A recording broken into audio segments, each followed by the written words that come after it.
This episode of the Artists Dojo was previously recorded in January of 2024. Damon DiMarco is a writing and communications expert with a long track record for conceptualizing, filming, editing, performing, and disseminating content as story. He is the author of critically acclaimed oral histories, nonfiction, and fiction under his own byline and as a ghostwriter. Over the years, he's developed a particular skill at synthesizing complex information into simple, compelling language in his work, and very much so in this episode. Damon has been a guest on national television and radio, including CNN, the National Geographic Channel, Odyssey Networks, Fox, and the Premiere Network. Also, he's been a guest speaker at colleges, universities, and community groups across the country. He is a member of SAG-AFTRA, Actors Equity Association, and a founding member of New River Dramatists. Please visit Damon's website, www.therightstuff.pro, for more details. Enjoy the episode. Yeah, we were talking just moments ago about writing. Yeah, and so you were like, "Hey, how you doing?" And it got to writing, and I almost was like, "Ooh!" Like I'm right at the last lap of the marathon for the semester. So, Right. for me, it's still a fairly new process to even like call myself a writer. So I love it. By the way, I don't say it with much trepidation now as I did maybe in the beginning of the process, but it is requires that stamina to really get the work done. I mean, you even recently spoke in one of your videos about process orientation versus result orientation, and I think leaning into that process has helped a lot. So if you can talk just a little bit about that, especially for younger, newer writers in that regard, What can I say about that? I think what I was trying to say is that nobody starts out writing something without some kind of a vision. Do you know what I mean? And it may be a clear vision, it may be a very specific vision, or it might not be. It might just be a feeling or a figment or something. But there's something there. There's like an irritation that enters the grain of sand that gets inside the oyster, and then there's a reaction. The oyster starts covering this grain of sand with all sorts of icky, gooey stuff, and so then something begins to take shape. That's the process. And so I guess what I was trying to point out is this notion that you can't put all your eggs into one basket. You can't demand that it's going to be a certain way, because that doesn't leave you open to what the piece is telling you. Because many times I find that you get writing something and the piece is like, oh no, you poor dumb son of a bitch. It's not that at all. It's over here, and you go, oh, Yeah. So there's a give and take between what you think you're doing, and then at the end, you kind of have to let go of it and see what really happens. Does that make sense? Yeah. So there's been times 100% where that's happened, where I thought, I was like, oh, this is the thing I'm writing. And then like, as it progressed, you're like, oh my God, there's so many other layers of things happening that I was not consciously aware of, like things that were looking to express themselves within the process. Right. That beautifully put. And so it's like, so are you going to stay open to that? Or are you going to shut it down as the inspiration comes to you, as the new packets of information, the downloads are coming to you and they're saying, it could be this. I guess you could shut it off, but that to me feels like kind of holding a beach ball under the water. The more you shove it down, it's just going to keep coming right back up again. So, it's like I feel that when I'm writing, well, typically, right, which is why I don't even bother trying to suppress it anymore or repress it, whatever the accurate term is. I just go like, my job as I currently see it, is to show up for work. That's it. My ass has to be in the chair. Whatever instrument I'm using, could be a typewriter, a pencil, or a computer, typically has to be ready to go. And then I have to get the hell out of the way. And if it's a book or a screenplay, as you know, these things take a long time. So it becomes this ritual of just showing up and what does it need today and where is it going? And I have a deadline. I always give myself a deadline, even if it's not a bought project, especially if it's a speculative project. I give myself a deadline so that I have accountability. It doesn't sprawl. How am I doing with that deadline? I try not to think about the work during the day. I mean, when I'm not actually writing, I try to do the other stuff that life requires without really giving it any conscious thought, because in my experience, that's when we're thinking the most, when we're not thinking about it, right? There's an unconscious process that's going on. And if you didn't know where something was going to end up at the end of the day's work, don't think about it. Just show up for work the next morning, and typically something will suggest itself to you because the answers are all in there somewhere. Is that your experience of it, or? Yeah, definitely. Doing my best to be really disciplined about the deadlines that were either set for me or the ones that I set for myself. But then also being very free to meditate consciously or unconsciously on certain ideas, like allowing them to kind of germinate themselves, especially because if you've done the work, then those ideas start to percolate on their own, I think, on walks or on, different things. Yeah. I was joking a little bit about the time and space stuff earlier, but I'm definitely a little scattered and all over the place. And I wanted to mention to anyone that's listening and to you as we're speaking, there's something, there's a calm about you that I really respect and enjoy your perspective on things. So I just wanted to be able to say that to you, because as I, and it probably comes with experience too. And, I've taken in some of the videos of your channel, the createx3.com. Anyone watching now, it'll be in the show notes, so you could check that out on YouTube. But, you've been around the block too, from acting to writing and writing plays and author. Yeah, there you go. A little product placement. And I just wanted to show some love real quick, because anyone out there looking to acquire some knowledge about acting, this is the absolute two go-tos right here. Yeah, that's helped me quite a bit. So a lot of the positives, Mr. Charles Goforth put me on to these right here. So, well, he would know. Good friend of the podcast. He's a good friend of mine. I think he's a good friend of both of ours. And the thing that I love about Charles, one of the many things I love about Charles, is that he knows his shit backwards and forwards. He's he really loves what he does, and he brings all of his energy to bear on whatever he's doing. Like all of it. Yeah. And stuff that he probably, had hidden away in the next room, he'll bring that too, So there's like a fiery intensity. And then you have that like calming, like that. There's like a calm intensity where I feel like there's like a bust. There's like some lava bubbling up, but you have a good handle on it, It's gotten better as years have gone by, and it depends, I guess, on who you ask. I've certainly met a lot of people who see a different side of me, and it's situational. It is. Yeah, I find exactly, it's life, and I just find that it's best to go into most situations with nothing, unless you know that ahead of time.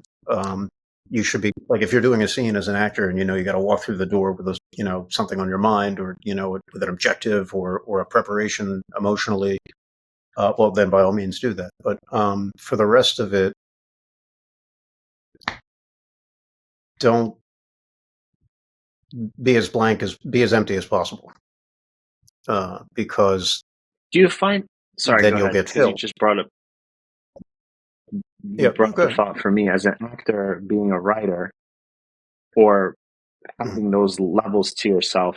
Do you find yourself acting out the scenes, or as you're writing, that intensity of the scene, as if you were almost playing the scene, can come up sometimes, or does it feel like a separate experience for you? Have you had those kind of crossover with each other at all? It's a great question. Yeah, no, it's a great question, and I'm not really sure if I'm going to answer it correctly. I don't see much of a difference between acting and writing, and a lot of people might hear that and go, "That's crazy." One you do with other people, and the other one you're doing with, and I'm like, other people, they happen to be in your head, or the blank page is the other person, or the story, which is desperately trying to get out of you, like that alien from Aliens, trying to burst out of your chest. That's what you're interacting with. So there's always a partner. Your preferred reader, your ideal reader is whom everyone sort of has in their consciousness someplace is the partner. So what I think marries the two is this notion of, and it's going to sound highfalutin, truth. Nobody wants to write something that isn't true. Nobody wants to act a moment that isn't truthful, authentic. It's like Bill Esper once told me, nobody ever leaves a movie theater or the theater and says, "Oh, God, I love that. I loved it. I didn't believe a word of it." It just doesn't happen.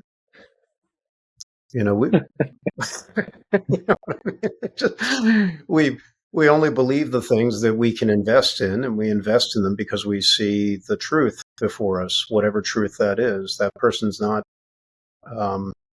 putting on anything. They're really listening to that other person, and they're really reacting off that other person. And that's, or when you read something on the page and you go, "Oh my God, I've never thought of that," but that's it. That's what life is like. That's what I call truth. And so that's the marrying factor between everything, I think, because we hunt for the truth. Would you look at, let's say, your outline for a scene, or scene headings, things like that, almost as your preparatory work to a degree, like how you would do for a scene? You're thinking in terms of an outline a little bit beforehand, and then you kind of explore the feeling of it. Because now that you and I are talking about this, it really is intriguing for me, the connection between acting and writing, and kind of the process for one maybe having a connective tissue as a process for the other. I think they are connective. I mean, you and I probably both can cite dozens of people who both act and write. It's not, I don't like it when people intentionally or otherwise try to pigeonhole things. Well, you're an actor, you're a writer. It's like, come on. Some of our best people in our community, create their own work. And it's because, I saw recently this clip with Matt Damon. He was talking about working on The Departed with Jack Nicholson, and Damon went into it like I think most people would. Wow, I'm in the room with Jack Nicholson. And he said Nicholson was very good at dispelling instantly. I'm just a guy who's making a cup of coffee at the catering table. But he did turn to Matt Damon apparently, and he said, I wouldn't be in this business if I couldn't write.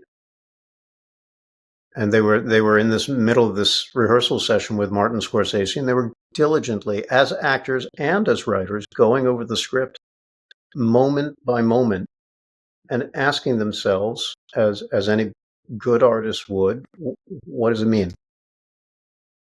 Why is the script calling for the character to do that? How can I fill that moment? How can I make sense of that? Painstaking moment by painstaking moment. Annie Dillard, a great writer whom I love her work, once described it in her book on writing as an inchworm that's right on top of a long leaf.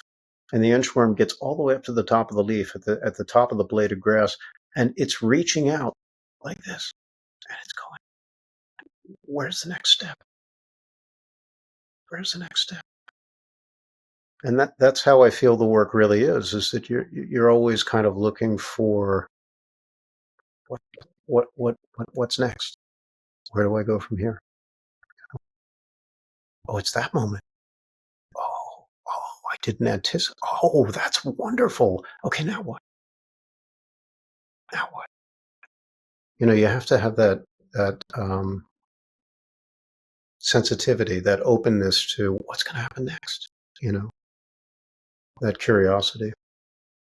So writers, actors, dancers, call us whatever the hell you want. I don't care. I think that That's most funny of us are probably. No, I was gonna say you basically like hopped onto one of the questions because usually I ask, what do you see yourself as? Artist, craftsperson, both, neither, something else altogether? And I think you were starting to touch on that already. Yeah, I don't. I try not to get hung up on any of that. I'm a guy who wakes up and goes to work. That's it. It's a job. When I was younger, I thought,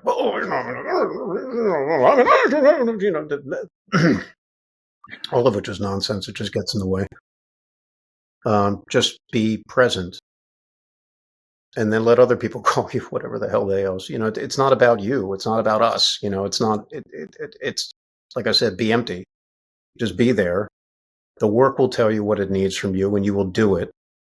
Like if you have a kid and your baby's crying, you don't sit there and say, well, I'm a father now. You pick the baby up, you feed you do the things that you have to do because that's the job. Yeah. The more you kind of self-reflect on it and get totally into your identity about it and try and work it out, I think it just complicates things. So yeah, I don't want to go there. Yeah. Okay. Because jumping around a bit, but no, it's fine. I love it because I think that's like people say the work, in quotes, but the reality is it is work. It's doing work.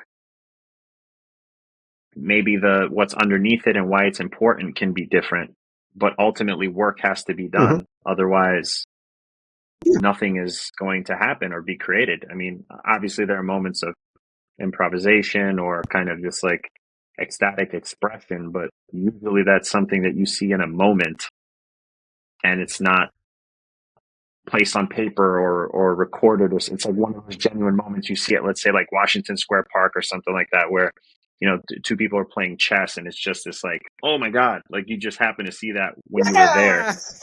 Yeah. Queen's a right 4. Yeah, totally. Yeah. Like something that you wouldn't find maybe exciting in the personal life, but you see it and you're like, whoa, that's just such a genuine thing, Yeah, I mean, sometimes I like to just interchange the word play with work in my mind because it should be play. The work should be play. The play should be work, ideally, I think. Sometimes it's not. Sometimes it feels like, what did Stephen King say? He said, sometimes writing feels like shoveling shit from a seated position. And I was like, yeah, sometimes it does, but ideally, if I think you're having fun with it, even if it's a tragedy, you gotta have you gotta have kind of fun with it. Otherwise you're not, really involved in it. So work and play, I use them interchangeably, like I really try these days, not like with the artist thing, it's craftsman artist. I just try not to get hung up on the labels of it. If it's not feeling good, sometimes that's appropriate and you kind of have to suss your way through it. And sometimes I do say to myself, what could I do here that could lift it up a little bit? if it's a tragedy, is there a funny moment that I can throw in there? Because that'll keep people kind of going like, what? And that's that's my experience of life. It's never a comedy or a tragedy. It's a tragedy. It's a womedy. It's a like the strange stuff happens, So if it's a comedy, throw in a moment of poignancy, if it's, hit the audience from all sides and let them know that you get it. This crazy human thing that we have going on here. I don't know why we're here, but I do know that sometimes life follows a very odd frequency. And if I can pin that down in something that I'm working on, either as an actor, or as a writer, a musician, whatever you want to call me that day, fine. Then I feel like I'm connecting more with people because there's nobody here but us chickens. And if you can acknowledge that, sometimes funerals can be funny, or weddings can be like, oh God, no, or you just farted in church, or whatever it is, I think that actually brings us very, very, very close together as people, because we all know that's the truth. It goes right back down to me, to this notion of, what's true, what's real, what's authentic. And I think ultimately, maybe that's what we're supposed to do, is we're kind of pushing artists in general, if we want to call ourselves that, we're there to shine the light of truth as we see it on what's going on. That's what Shakespeare said, right? And it's a big job. It's not always rewarded. I have plenty of people in my life, they've gone on to follow the corporate track or whatever that is, and they're doing smashingly at it. And they kind of pay lip service to artists, that they're in the backdrop, but, that's not their primary focus. Do you know what I mean? And then I look at what happened with the SAG-AFTRA WGA strike that just happened, and it's like, you can't tell me that we don't have power. I think, in my own personal opinion, the power structure is inverted in a way that I don't like to see. That there are business people who are making 80 times the money that the actual artists who create the work are doing, and I'm like, I don't know, is that right? But I don't like to piss and moan about that, because it's like Mark Ruffalo said. He's like, if you don't like it, go independent. If you don't like that arrangement, you can cast aspersions at the other person that's keeping you from doing your, just do your work, find a way to distribute it, find a way to monetize it, and then do what everybody else always wants to do when you're an artist, is just keep doing the work. I don't even know what the question was. What the hell was the question? No, I think that makes sense. Like the artist and the position of the artist, are they kind of integral in today's world? And it's like, yeah. And I think for me, what I took from what you just said was that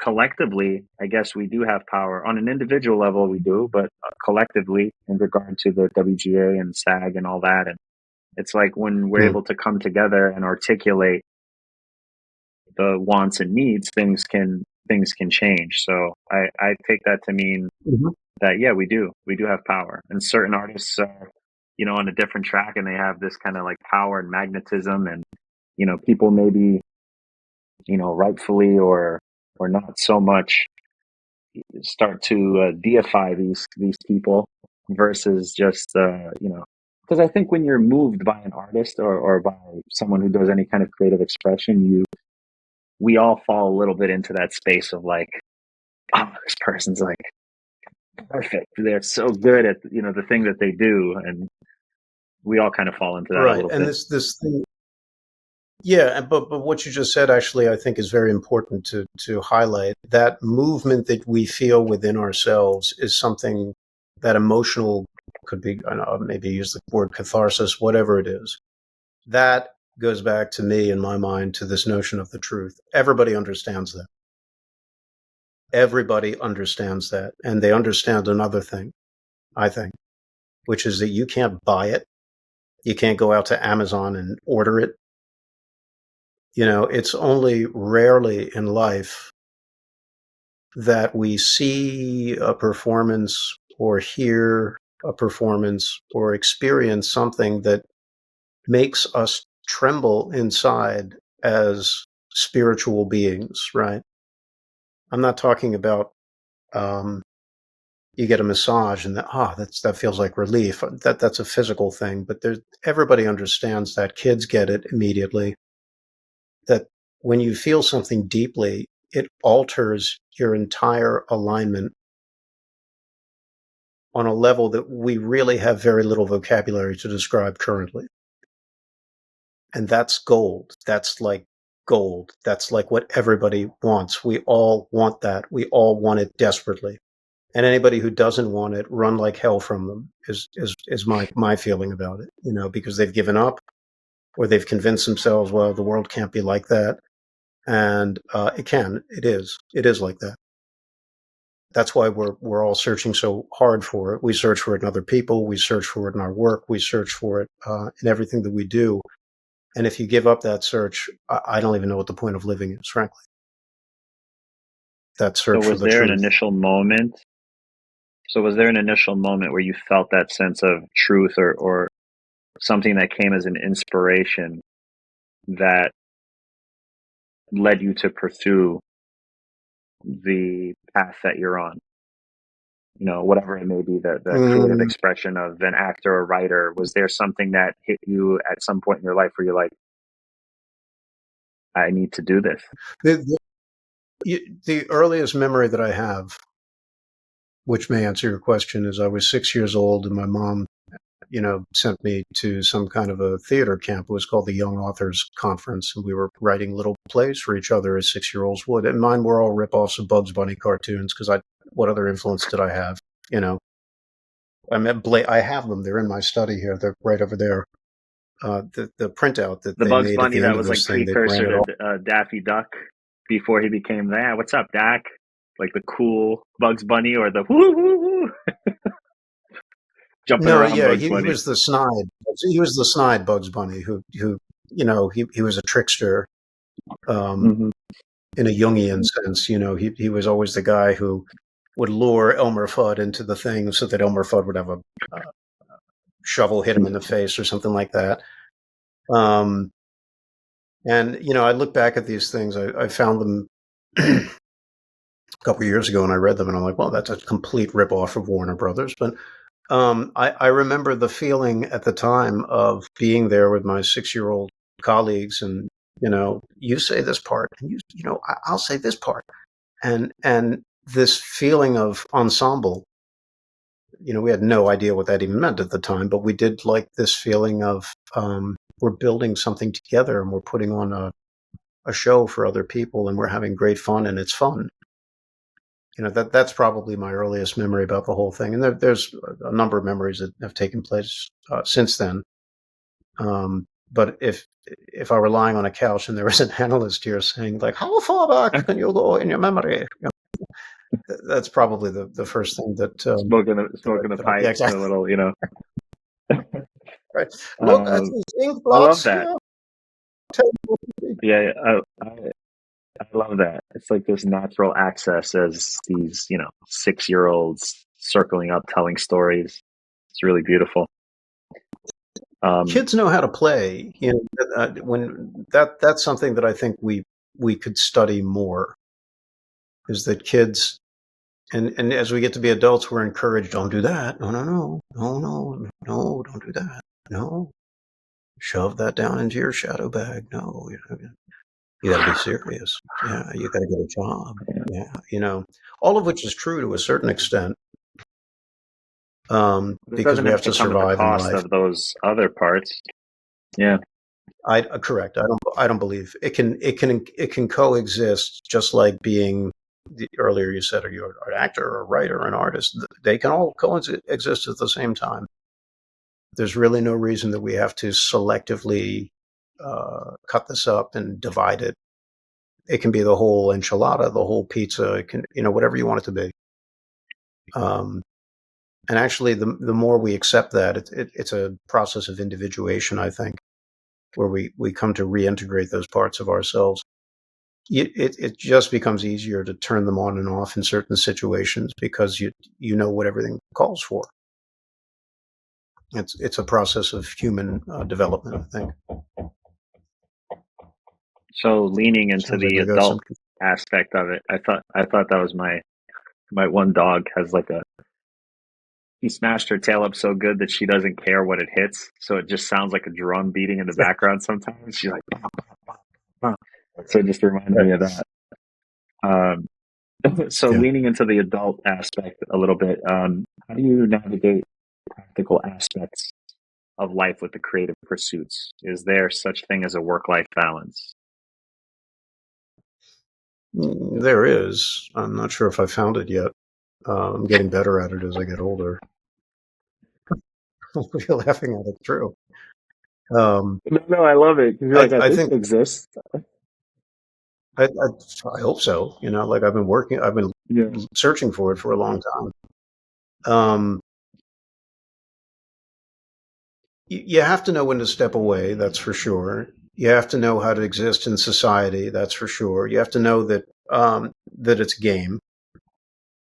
Like, if you go among people who are not, what we do, they're going to look at things differently, much, much differently. And so you kind of have to know that language and you speak that language. And, and they ask you what you do, you have to be very careful about what you tell them mostly because they'll judge and they'll come up with what they think is going to happen and what they think you are. And then you just kind of smile and nod.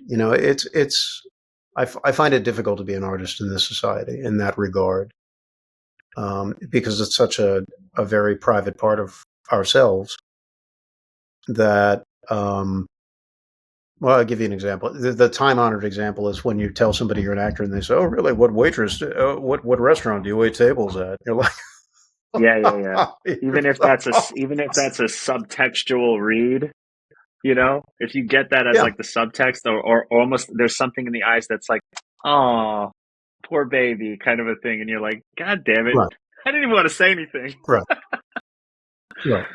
Like, Yeah. you showed the Esper books earlier, which I'm so proud to have written, mostly because I got to spend time with Bill and hang out with him and talk about stuff that really matters to me. But we were doing a book signing in California, and this guy comes up to me. He's a pretty well-known manager, and he said, "So what are you doing here?" Kind of as a way to break the ice, I guess. And I said, Mm-hmm. I'm the guy. I wrote the book. Like Bill's there, and I'm the other guy on the book with Bill. And he goes, Yeah. "Oh, you're the typist." And I was like, yeah, sure, I'm the typist. Because what am I going to say to that? I know what I did in those books. Bill knows, Yeah.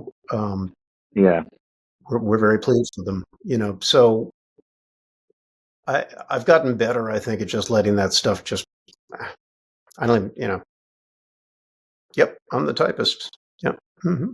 Yeah. I'm Because the guy who what can you changes. really do I'm the guy. about a person's assumptions in that moment anyway? You can't do it. It's not really much that can be done. Yeah. They already have like a set you can't do idea it. of how they think about something.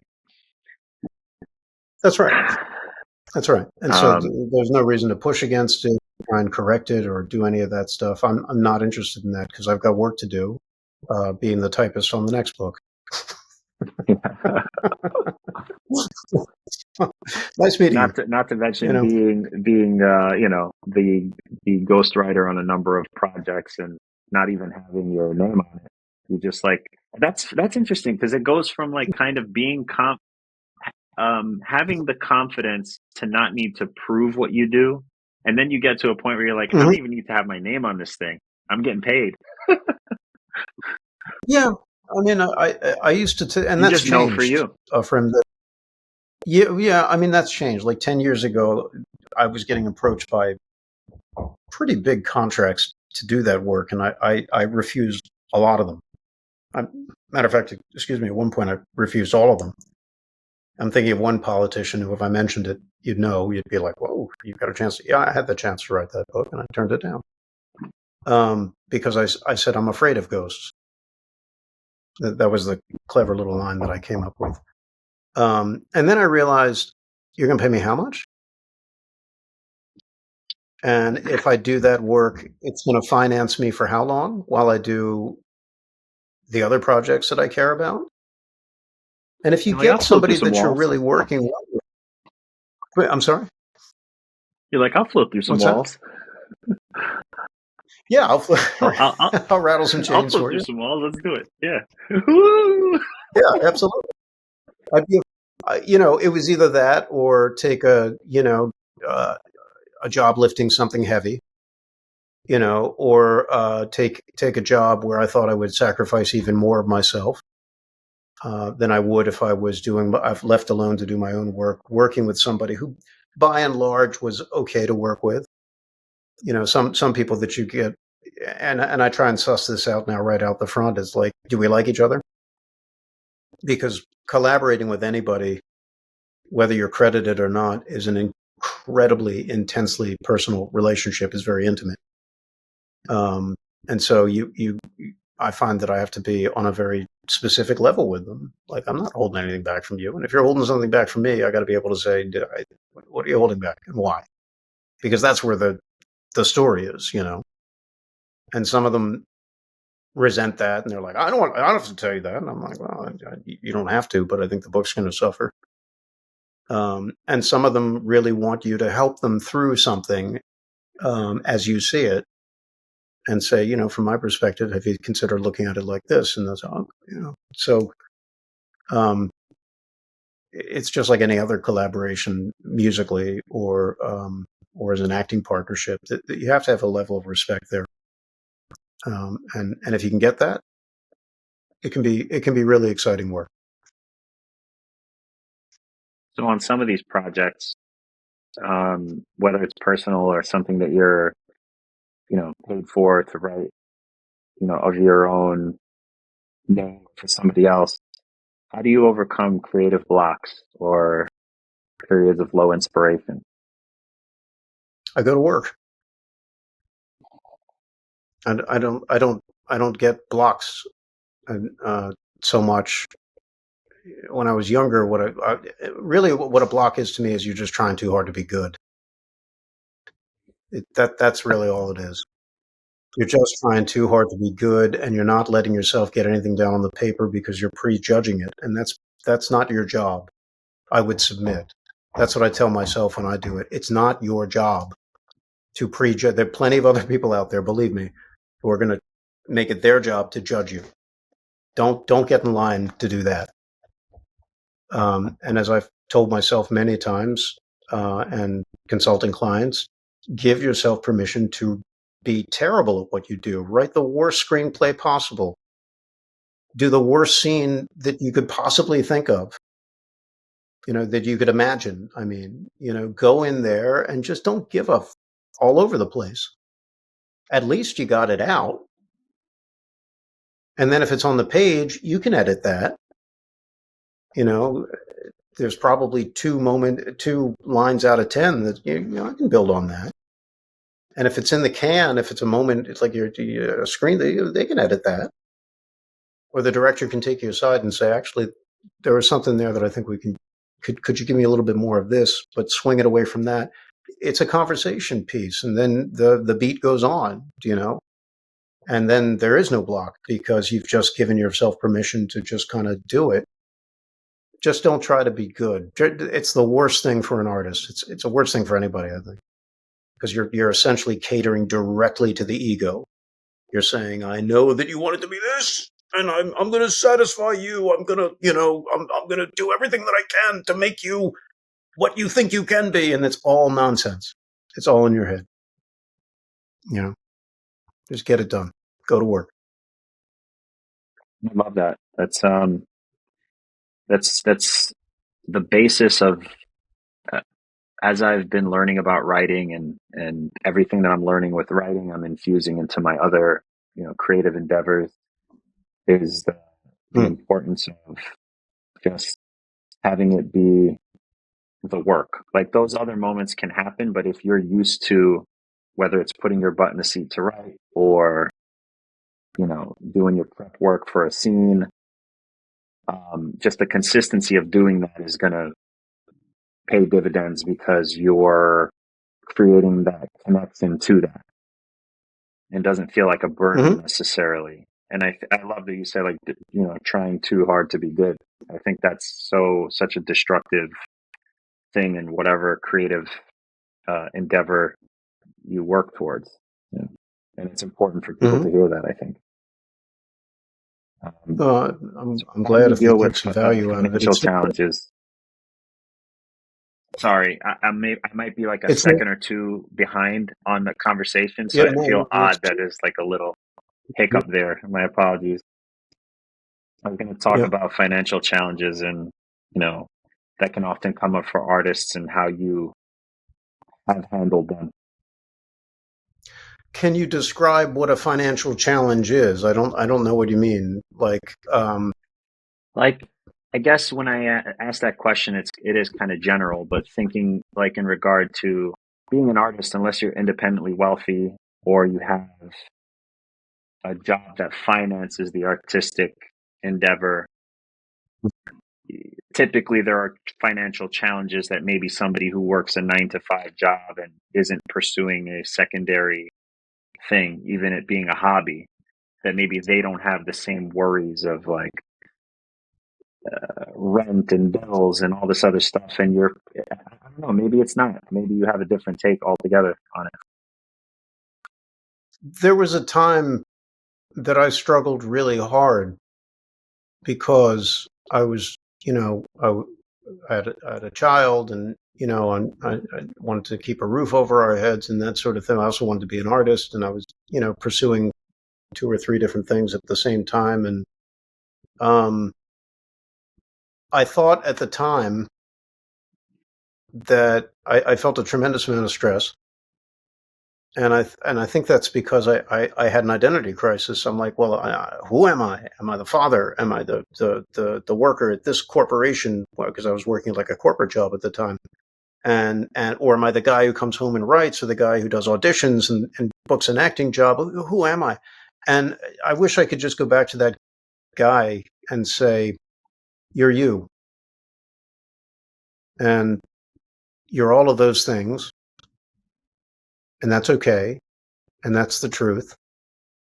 And settle down. You're all right.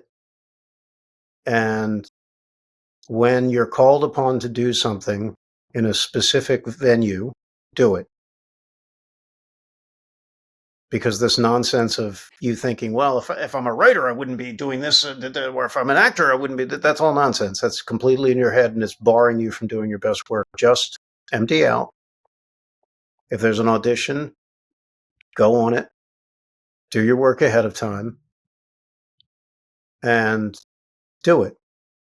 If you come home and you get all your fatherly duties done and you've set aside time to write, then you write.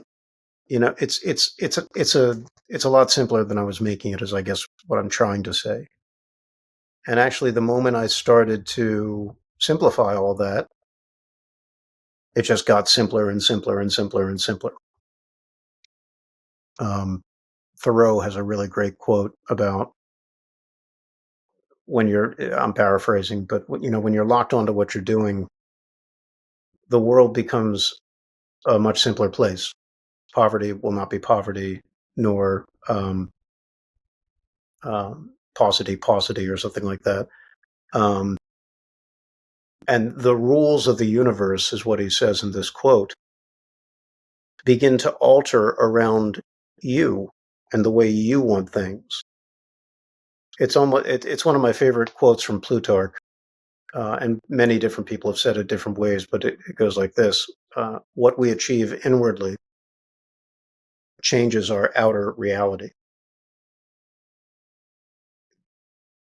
And so it becomes the job, really, to not fix things out here so much as it is about fixing things in here and getting in touch with oh, maybe I don't have to separate myself into all these different things. Maybe I can just chill out and realize that there's a center in here. And once I hit that center, everything else just kind of, I know it sounds wacky, but it does shift externally. I don't think it's wacky at all. I okay, totally well, I'm good. I'm glad believe we're that.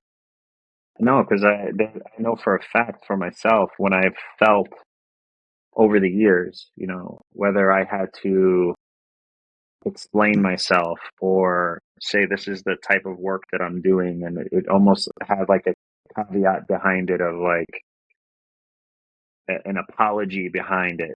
And once it ceased to have the apology and it ceased to have the caveat, really things would fall into place. And it was kind of miraculous, whether it seems that way, it feels magical, though I do believe it's just a matter of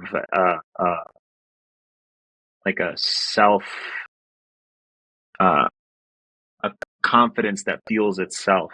And it's like anything, when people date or they meet other people,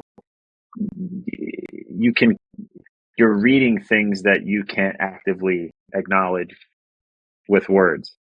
Kind of touched on that a little bit earlier, but when you see someone that's in that truth, whether it's a truthful moment on stage or it's a truthful moment to yourself where you're like, this is what I need to do and it just needs to be this way, there's usually there's usually some shifts that happen around that in life as well. So I totally get it. I'm really into Jungian psychology right now because to me it makes the most sense out of anything that I've ever read. And their take on it, if I'm getting this correctly, is that the world that you and I see as external to us is really just a projection of everything that we have going on inside of us. Everything external to us that we consider to be everything is really a projection of what our core beliefs are and our core archetypes, that we hold about ourselves and other people. So their view is not to change anything in the external world. You note it, but when you interact with somebody or some circumstance, you look for the metaphor. You look for what's the real truth behind that. It's not that this person's being, for instance, an asshole to me if that happens. It's about, well, what about me got me into this situation in the first place? And how can I adjust something within myself? How can I grow within myself to accept this in a different way so that I'm not, playing into the game that's reality. It's not reality,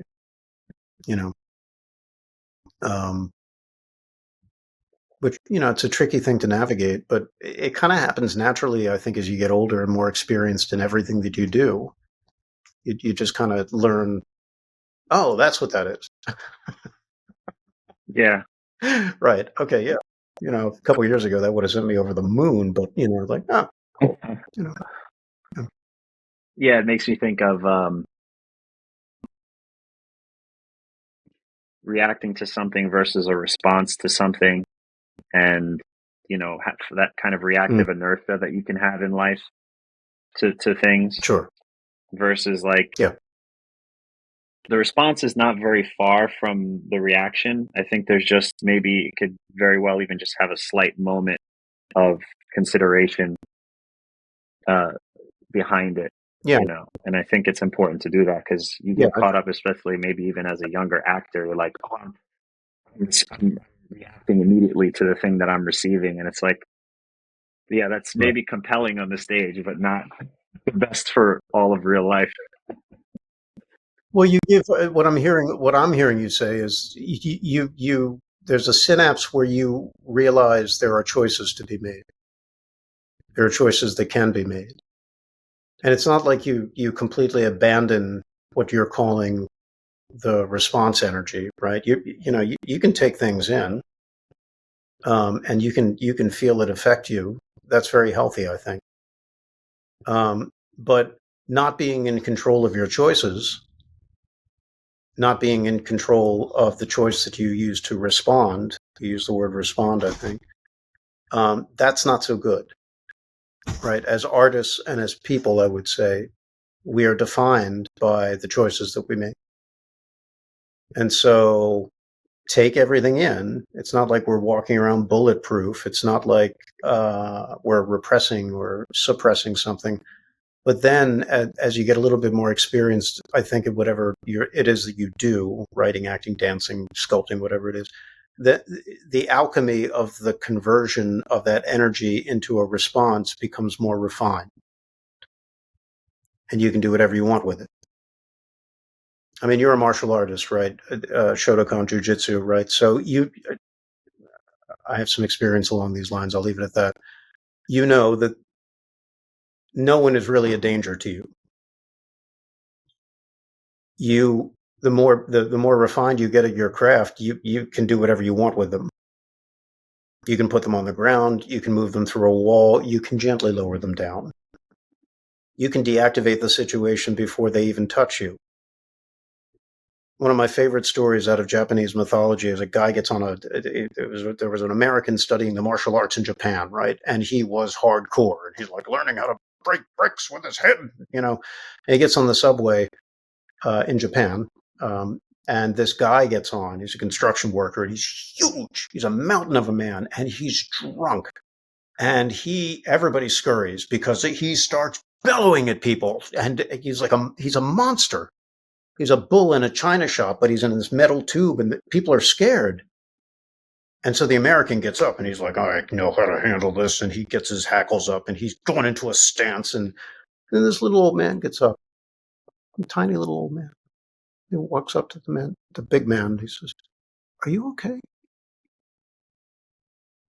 And the guy looks at him and says, get out of my way. And the little man says, oh, have you eaten today? I have a candy bar. And just by treating this mountain of anger as a person, suddenly the guy sits down, the mountain does, and the old man's talking to him. And it turns out that his wife left him. He lost his job. It all comes out. No punches were thrown, no kicks, none of that. The real art is connection. The real art is the real chokehold. The real move is you are me and I am you. And if I can get rid of the barrier between us, and that's my choice at all times, I think, then we don't have to be in conflict anymore. And we can learn from each other, and we can experience each other, and we can diffuse, And so that's something that I like to try and remember. If I was there right now, I'd give you the biggest hug because it's really beautiful. I'm serious. I absolutely love that. Right back I think the world needs that, and I need that as a reminder. I'm not inherently an aggressive person, but it's such an important thing to remember is that there's always so much going on underneath, and whether that's for ourselves, considering that for ourselves, considering that for others, it's a really beautiful thought. Remind me next time it happens. That makes me think. I'll ask this one because it seems like a kind of a perfect segue into this question. How do you approach self-care? Is it mental, physical, spiritual, all three, some variation? And again, I don't want to stratify it because my experience is if your mental health is off, your physical health is going to be off. If your spiritual health is off, then you're not going to feel. It's all part of the same thing. And this too, I think, has gotten simpler and easier and better as I've gotten older. It's just you gotta know what you like and make sure that you build your life around those things. And it's not that you bury your head in the sand when things or people or situations happen that you don't like. That I don't like the idea. I know some people, they're like, well, I'm just not going to take part in that. And I'm like, well, you kind of have to because you can't put your head in the sand. But you can see something that goes on around you and take care of yourself at the same, that you disapprove of, and still take care of yourself. It really, I think, comes with knowing that's not me, or that's an aspect of myself. What I see going on right now, this violence, or this, when people get into your face about stuff, you got to take a deep breath and you got to say, well, this is going to cost me some energy, but I'm going to handle this, because not handling it is going to be 10 times worse. And then, throughout the week, make sure that you build in time to do what it is that you love. I go running in the park in Central. It's 2 blocks from my apartment. It's like if I don't get my run in, I mean, I can survive, but I really appreciate the running days, because it's just like I'm just going to expend some energy. I'm going to feel healthy. I'm going to come back. The blood is moving. The oxygen's going. That's something I do for myself. Do I always like to do it? No. But I do it, Now there are days when I'm like, God, no. You just, I guess, to summarize it, self-care is everything. If you're not being at your best, how can you possibly help other people? How can you possibly help the work? How can you possibly be you, your best you? What's the point of it? Yeah. So take care of yourself, whatever that means for you. What role does continuous learning and skill development play on your journey? It's the role. It's not separate from anything that we've been talking about. It's like, well, that's life. If you're not growing, you're dead. Period. Growing as a person, you can stratify it as much as you want: a person, a father, an artist, a taxpayer, a citizen, member of a building. It doesn't matter. If you're not growing, you're dead. So grow. So within that growth, your personal environment or your workspace, like what impact does that have on your creative output? Are you everything in its right place, or kind of in the eye of the storm? You function best in those types of spaces, Yeah. It depends. I mean, I don't want to pin it down too much, because first of all, I go through phases. Like here in my study, I've got a nice area set up. It's my writing table. And lately I haven't used it at all. I've been sitting on this couch because that's where it seems like I'm most comfortable. And so who am I to say no? And if I get taken into a situation, an ensemble situation where everybody's rowdy and stuff like that, you use it. Some way you use it. And if you need to go away for a minute and gather your thoughts, then you use that. You just do the work, however needs to be done, and you keep in touch with yourself, and you ask yourself, what do I need right now? And if it's a pencil, then you use a pencil. If it's, I got typewriters all over this damn place. I use them a lot. If it's one of those, then I reach for a typewriter. If it's the Royal as opposed to the Smith Corona, then I go with that. I don't really, this is what I meant about just, I'm not in charge. The moment I get in charge, you don't want me in charge. You don't want me in charge, because I'll fuck it up every time. I will fuck it up every single time. So I'm just there to be done to. I show up for work. I do everything that needs to be done that I possibly can. And then when the clock is finished, I stop that and I make a sandwich.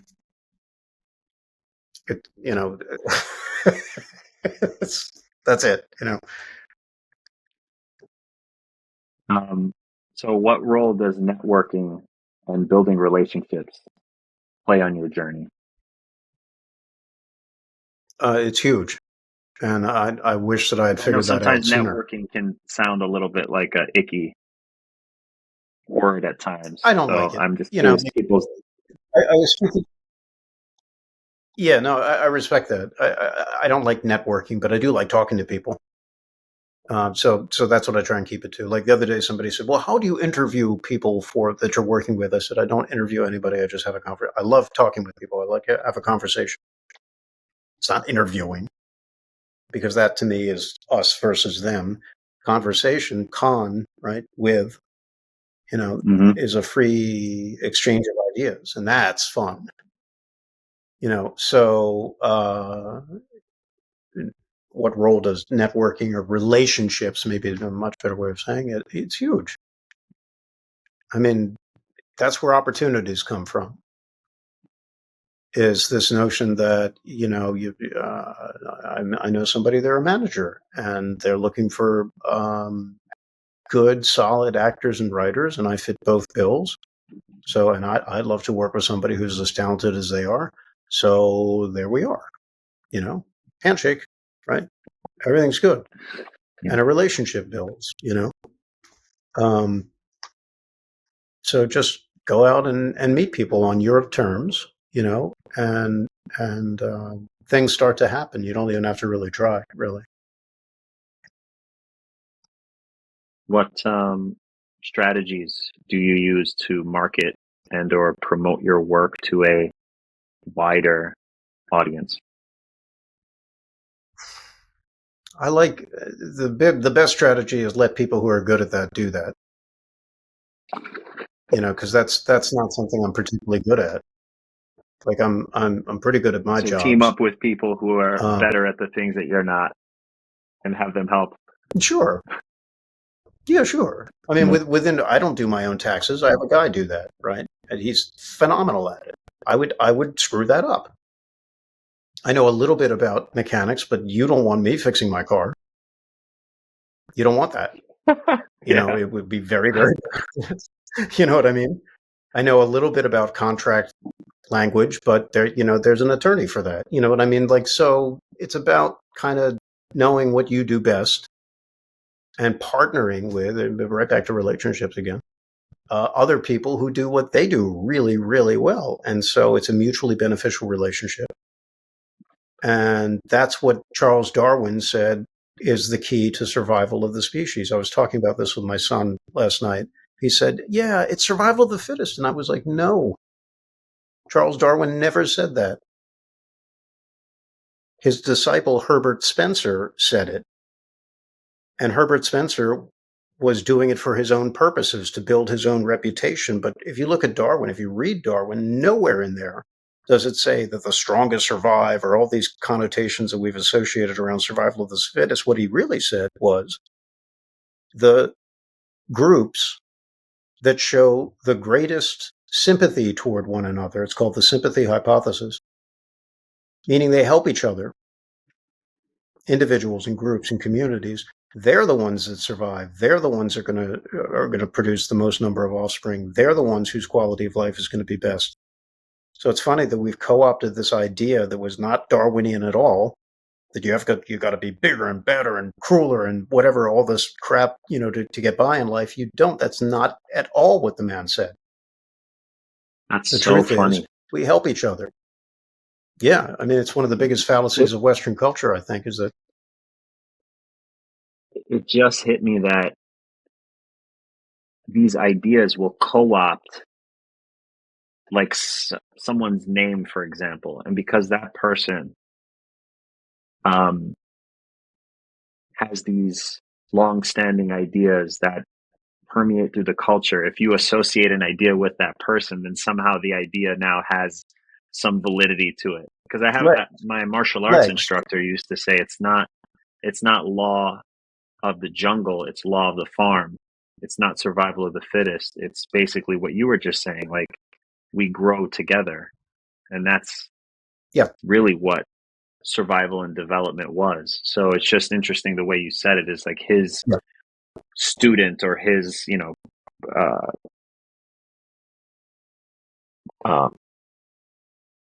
sorry, just drew a blank, but basically he somehow associated it with his teachings, and it wasn't him at all. So that's interesting. No, he did it. Herbert Spencer did it for his own reasons. And then a lot of people jumped on the bandwagon, his bandwagon, because quite frankly, I think they saw it as an excuse to behave in a certain way that could give them gains. But the world doesn't have to be that way, is what I guess I'm trying to put it. Like, we don't have to use a certain type of electrical current. That was the whole thing with Thomas Edison and Nikola Tesla, right? It's like there's other ways of looking at the world. And just because the current power structure says, well, it's this way, that doesn't necessarily mean that it's correct. And so, if you dig in, if you care enough to dig deep, or if somebody acquaints you with this, think about it. And to me, it's like, well, bounce it off yourself and ask yourself, what really resonates for me? My life, my lived experience, what have I seen? And what is truthful for me? It goes right here. We are with truth again. What is my truth? When I see people quoting survival of the fittest, and what they're really doing is they're preaching verticalism rather than horizontalism. They're really preaching authoritarianism rather than collaboration. They're really preaching force from the top rather than force spreading in a glacial way across the bottom and building up gradually so that all boats rise, right? Mm-hmm. So the people I find who do this a lot, they co-opt these themes, are generally politicians, and they're catering to people who are fervently about trying to get ahead in some way by adopting that viewpoint. And the fervency is what bothers me, is because I'm like, anytime you get somebody who's that riled up, they're not thinking clearly. It's like the guy who got onto the subway. He's not thinking clearly. And passion has to be mitigated to a certain degree. You have to kind of, you got to work with it. It reminds me of the saying, if you want to go fast, go alone. If you want to go far, go together. I'll find where the source is for that one and put it there. But it reminded me of yeah. What resources, such as books, workshops, online communities, aside from createx3.com, that you have a particular value as? Because I definitely, yes, there you go. So any resources that have been particularly valuable for your growth as an artist or creative or writer, or in all these avenues of creativity that you partake in? Okay, I'm gonna say this, and I'm just, silence is the biggest resource that I use daily. It's available to anybody, utterly free. What do I mean by it? It doesn't have to be a formal meditation practice, although if you have one, do it. What I mean is, remove yourself. This is what I try and do. Phones off. If I'm just staring at a blank wall, listening to nothing, that's fine. But get out of the stream where you're being bombarded by all these influences, especially in our digital age. It's crazy. The answers I find come to me when I make a daily practice out of silence. Somebody asked me recently, they're like, what do you do all day? I'm like, practically nothing. Like if you walked into my study, you'd probably see me just sitting there, and occasionally I'm typing something, or I'm scribbling something, or, the real work comes from being still. That's when the ideas arise, real ideas that are not put there by somebody else, that aren't part of a jingle or a commercial or something. You get a little bit better when you get really good at being still and silent, at hearing what's yours and what somebody else's. You can even separate, oh no, that wasn't my idea. That was my dad's idea or my mom's idea or my Aunt Ginny's idea. You know what I mean? And so again, Yeah. it's this process of individuation where you begin step by painstaking step, like that inchworm we talked about in the beginning, coming closer to this miraculous person called you. And you're not going to find that, in my experience, that can't be found out there. It just can't. It can't be found at a tailgating game, a football thing. You know, there's a time and a place to go to that. Do not get me wrong. But the real gold, I find, is always found in closing your eyes, being still, listening to your breathing, and things start to come up and you get to consider them. But don't consider them too long. Go back to the breathing. Right? And Yeah. if something's really important, it'll keep knocking on the door, you know, and eventually you'll want to like interact with it either through journaling or, you know, maybe writing a story about it or something like that. But go in, go in, go in. I saw a bumper sticker once that said, "Those who go within never go without." And I was like, it's true. It's very true. I love that. And it costs you I nothing. learned within the last. You know what I mean? Like it. It's true. It doesn't. A little bit of time, but really it pays dividends so much. In the last year and a half, as part of the curriculum for the David Lynch screenwriting program, 50% of it is transcendental meditation, and the other is Cool. screenwriting. So the whole philosophy of the program is meditate and create. So the thing that you're talking about is that silence. He's completely into it. Yeah, I learned a term, I guess, NSDR, non-sleep deep rest. So even if it's not a meditative practice, there are people who will close their eyes and it's just like almost like a power save mode. Like you shut down, the mind is still active. And, so even if it's because the meditation practice I've been doing is transcendental meditation. Some people do different forms, but for this one it's almost just like power save mode, non-sleep deep rest, and ideas come. And like you said, like you'll see the ones that are like, oh man, this is from some really deep, authentic space. Right. And the other one's like, oh, I've heard someone say this before. That's right. And it's bringing up feelings of X, Y, and Z or whatever it may be. So yeah, silence as a resource is, I would 100% agree with you. As good. Very high on the list. Yeah. It sounds like it's working for you. So ultimately, I think, and I want to qualify this for anybody who might be watching, it's got to work for you. You know, anything that I tell people or you tell people or anybody, if it doesn't work for you, shut up. You know, tell us to shut up.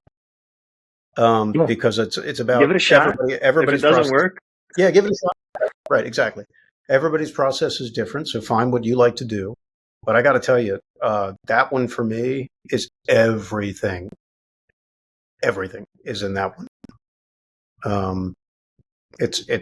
It's really the core ritual that I do every single day. That and this notion of journaling, some form of journaling. There's different things that I do that are appropriate for different times, but it's that internal. You called it the work, right?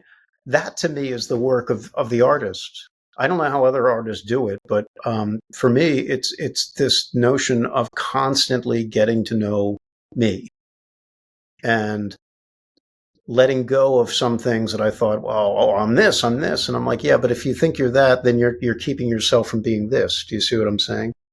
So if you let both of them go, you can be everything.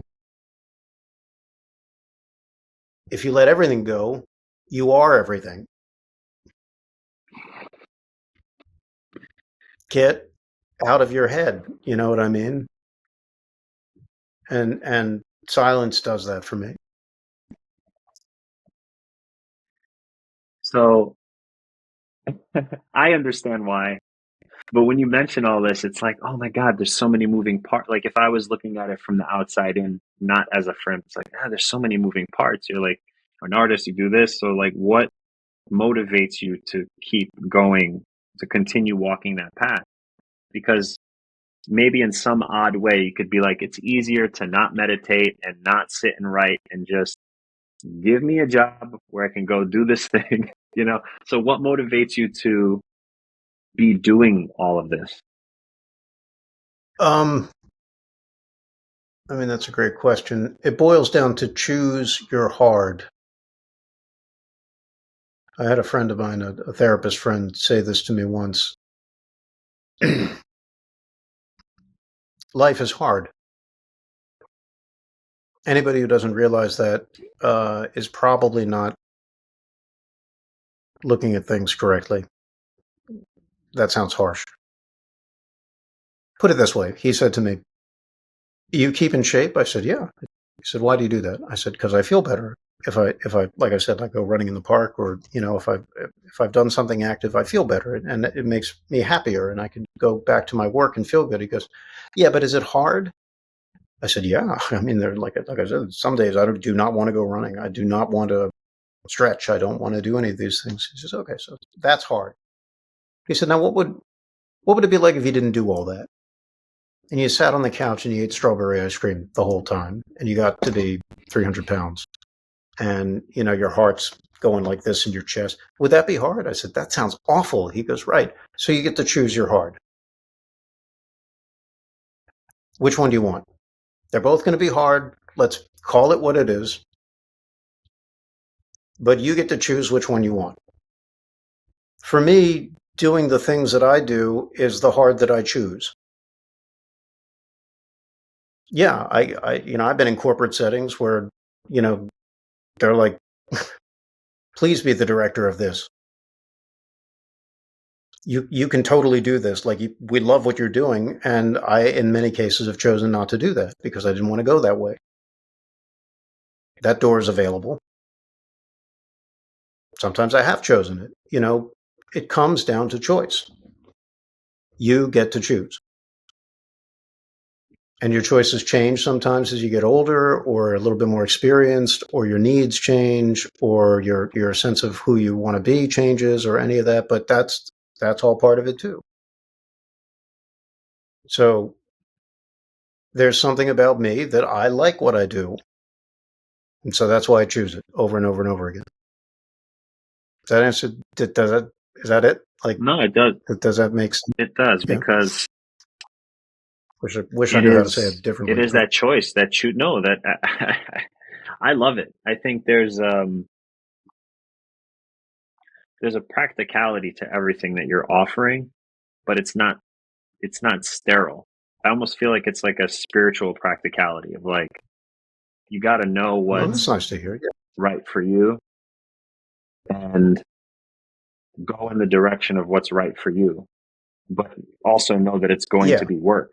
It's like not going to be this kind of fluffy thing. Maybe there are moments of it. You'll have that sometimes where it's like, oh, wow, It's a really beautiful, flowery day. And then other days it's going to feel like you got a backpack of bricks on, If everything is so flowery, then how would you even know anymore? You need the sweet with the salty to give. We live in a binomial universe, a polarized universe with opposites, right? And so we wouldn't know what darkness is without light. We wouldn't know what joy is without suffering. We wouldn't know what left is without right. We wouldn't know what up is without down.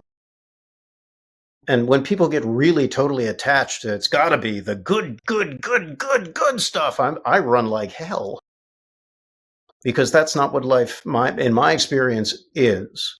Now, there is a point where, you might be wallowing too much in the darkness and you have to let yourself breathe and experience more light. But there is an admixture of these two things. Jung called it an antiodromia. How when things swing toward one polarity, they eventually begin to swing back toward the other polarity. And that's because there really are no polarities. there's just the constant interplay of energy, and we're tracking it because we're human at a moment in time because we're affected by time. So we think that we're seeing it here, but the electron is everywhere at once. That's what quantum physics tells us, right? So we're like these little limited ignorant beings trying to look at the world and impose our view of it, when I think at our best, when we shut up and we go still, the universe will roll at our feet like a puppy and display itself in all of its majesty and its wonders. And that's when I think you're really living, and when you're really creating, and when you're tapping into something incredible, because it has nothing to do with you. It's the world as it is. And that's much more interesting than anything I could ever come up with, because I'm not that bright. You know what I mean? Like, I'm not that good. But the world, I'll get you every time. So then in those moments, and I'll ask it on both ends, but how do you deal with failures, mistakes, regrets when those come up? Yeah. Try to learn from it. What the best advice I think I've heard that's coming to mind right now is, when you lose, don't lose the lesson.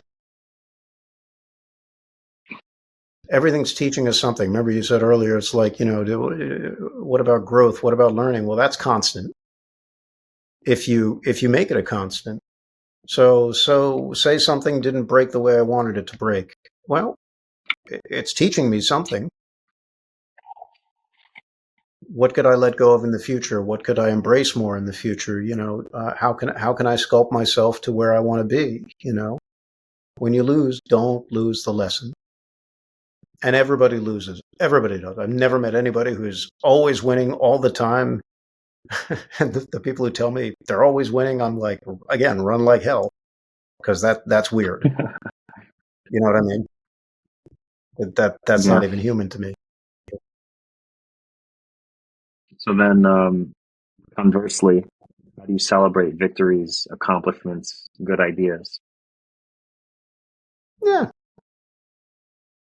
Have a bottle of wine with somebody special, and then go back to work the next morning.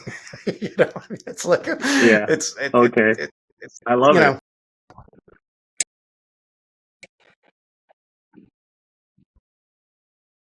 You offered a little advice to your younger self before. So similarly, on someone else who's on the same journey, would you offer that same thing of just like, hey, just kind of like chill and do the work? I mean, I'm obviously grossly paraphrasing what you said earlier, but that's kind of how I, remember it, that you can be all these things. You don't have to pigeonhole yourself, Yeah. I think the way you said it is good. Just chill and do the work. Always do the work. Because if you're not doing the work, then you're not. The work is the job. The job is the work. If you're not doing that, then it's like calling yourself a skydiver, but you keep your feet on the ground all the time. You can't do that. So always do the work. And then if the work is hard, if it's really challenging because you've got so much going on in your life and you've got all these responsibilities and things like that, realize that that's actually a separate question from the work. That's about how you do the work and how you've built your life around the work or haven't built your life around the work. So you get to investigate that. And you get to ask yourself questions like, well, what do I really want here? Do I really need that anymore? Or can I change things up to make me closer to the work and happier? Because if the work is what makes me happy, if what gets me up every morning, then it seems to figure that you'd want to do more of that. So it's about getting rid of the obstacles to that and simplifying. Simplify. Right? How do you envision your artistic journey evolving in the future? Or maybe a better way to put it is like, Is there a Stanislavski-esque super objective for the artistic work you do? Or it's just you ride it till the wheels fall off? It's not that devil may care, ride it till the wheels. There's an element of that to it.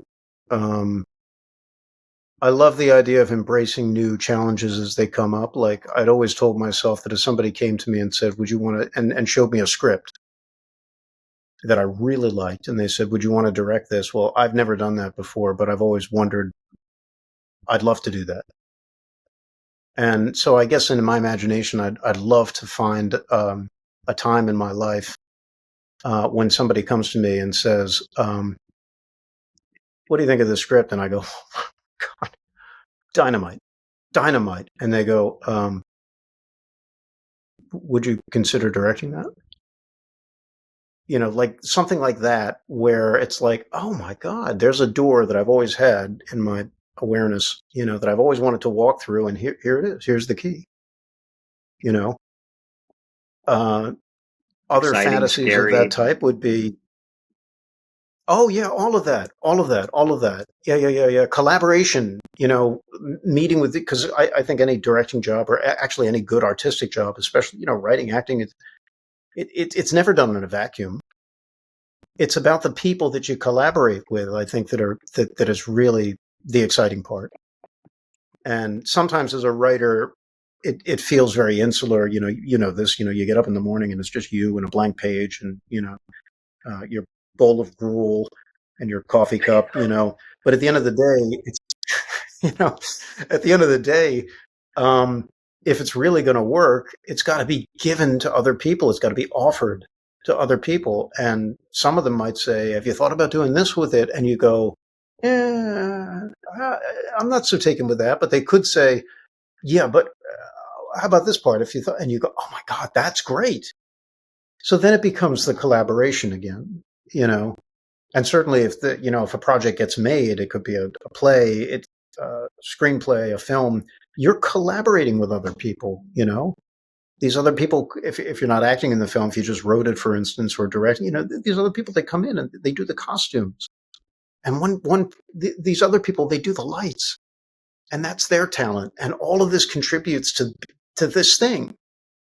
So to me, the collaboration is increasingly the juice. Even when you're writing a novel, which can be extremely insular, okay, it's like probably the most insular thing because it's just you and you're all the characters and everything. You still got to give it to an editor. And the editor makes suggestions and the publishing house makes suggestions, right? And then it goes out to the readers. And believe it or not, it's not finished until the readers digested it because they'll have things to say about it, right? So it's still a collaboration. No matter how insular it may seem, it's always a collaboration to me. And that's where I'd like to see more of. I'd love to see more of that. Yeah, that makes sense. It's funny you say that as a novel because, you know, an audience takes that in. And then let's say there's a part 2 or a sequel of some kind. You can't help but have digested what the audience took in from it. And then, you know, unless you totally make yourself insular only to, you know, publisher feedback, editor feedback, whatever it may be. But if you take that stuff in, you can't help but. To your point, they're very hip on what the reader's thinking. You know, the publishers are always aware, you know, of that. To me, it's like what Stephen King wrote one time in his book on writing. He's like, you know, the beauty of any good writing is that it is telepathy. For instance, if I write, I think the example he used is, you walk into a room and there is an apple sitting on the table. Well, your apple is totally different from mine. Your room is totally different from mine. Your version of the table is different from mine, but we both got it. Do you see what I'm saying? So the details can change. Mm-hmm. As a matter of fact, they must change independently because yours is very different than mine. I mean, if we both sketched our version of what that looked like, they would probably be very different, but they'd also be very similar. And so that's the connective tissue, you know, the freedom to do your version of it. And I get to do my version of it, but we're still doing the same thing. That to me is magic. That's magic. Yeah.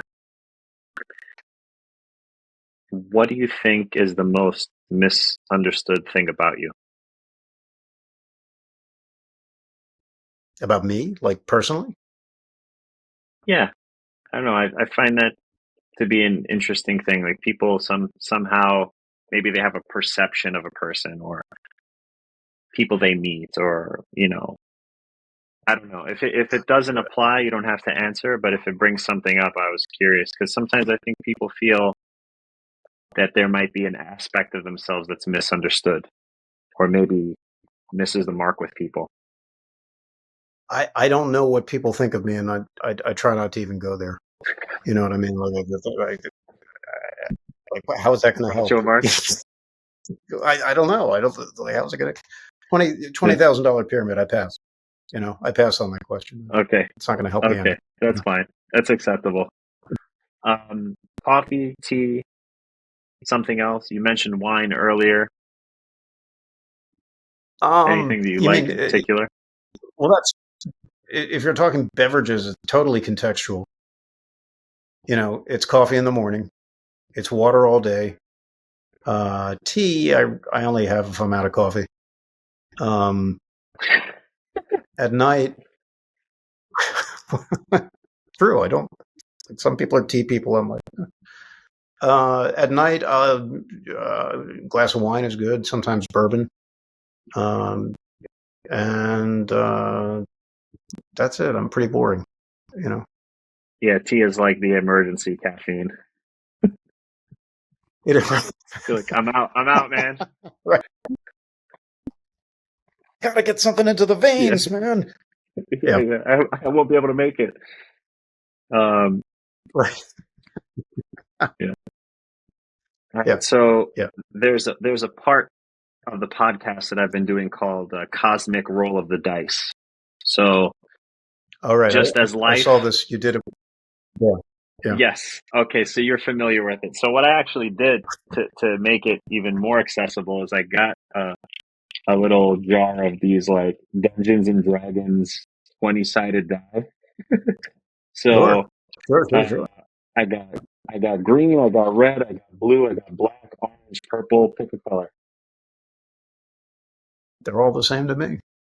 Just roll the dice. Orange it is.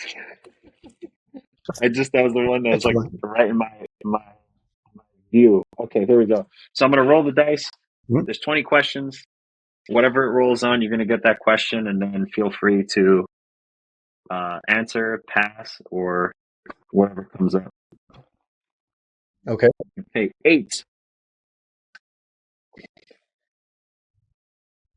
What is the role of the audience in the creation and interpretation of art? How does the viewer's perspective shape the meaning of a piece of art? All right, let's break that down. Bite-sized pieces. What's the role of the audience? There would be no art in my mind unless there is an audience.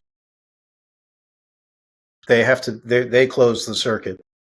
If we create something and there's nobody there to witness it, it goes back to if a tree falls in the woods, it doesn't make a sound.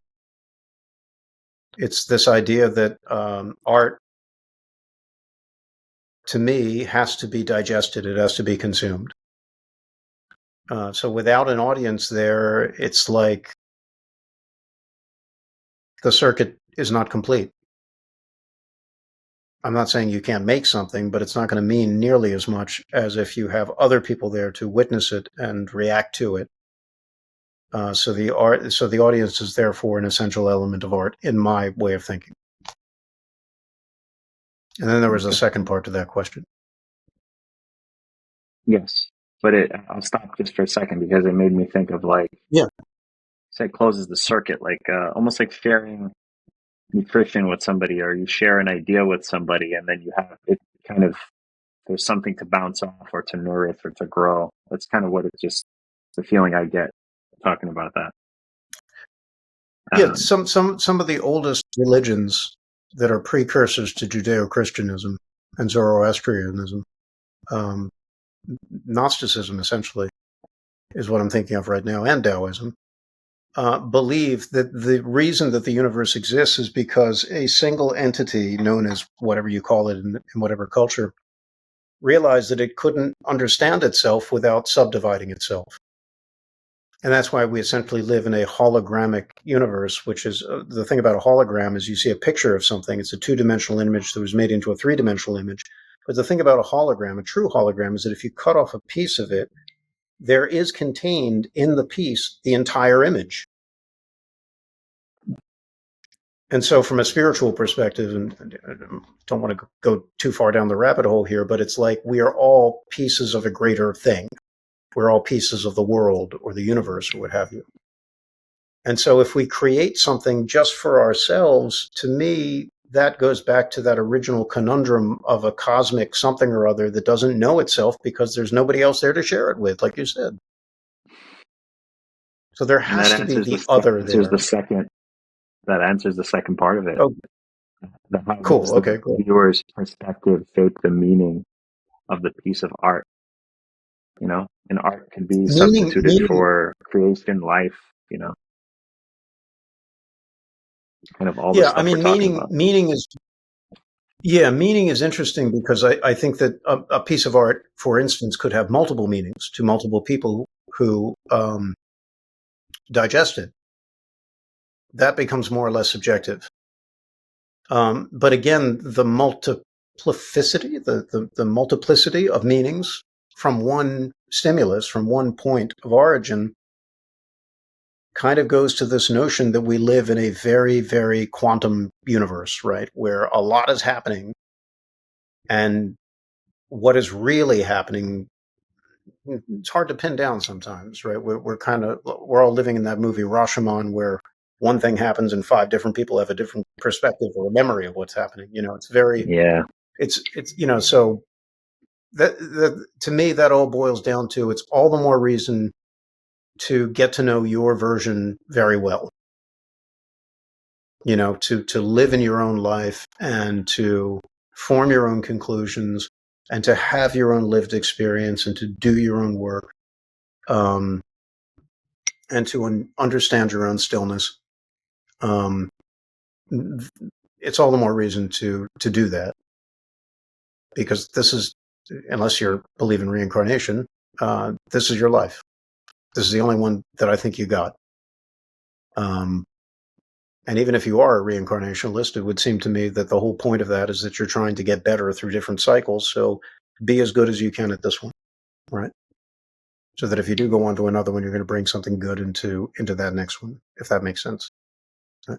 And if you don't, that's cool. You know, at least during your time here, you maximized it. You answered all the questions that you had. You said, well, I really want to explore that. And you did it. Right?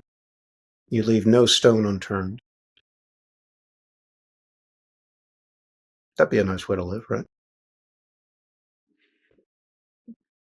I think that's the perfect place to end that. Thank you so much. I really appreciate you taking the time to have the conversation with me and let me pick your brain a little bit. And I think it's really valuable. You know, my hope is that anyone who listens to it gets a little juice towards their I think creative what you're pursuit, doing is providing. I want to thank you, because I think what you're doing is you're providing a valuable forum.